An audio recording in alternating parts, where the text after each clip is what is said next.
వాక్యంలో ఆదికాండం 1:28 దేవుడు వారిని ఆశీర్వదించను, ఎట్లనగా మీరు ఫలించి అభివృద్ధి పొంది విస్తరించుడి అని ఆదాముతో అంటున్నాడు. నేను అంటాను, ఆదాముతోనే కాదు, ఆదాములో ఉన్న నీతో కూడా.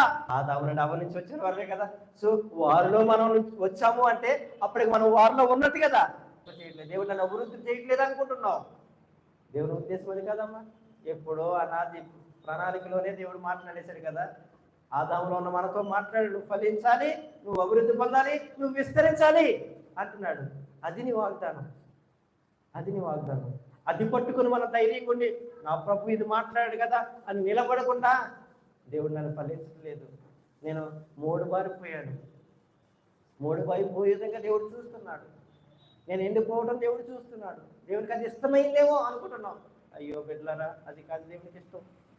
దేవుడికి నీవు ఫలించడం ఇష్టం, దేవుడికి నువ్వు అభివృద్ధి పొందడం ఇష్టం.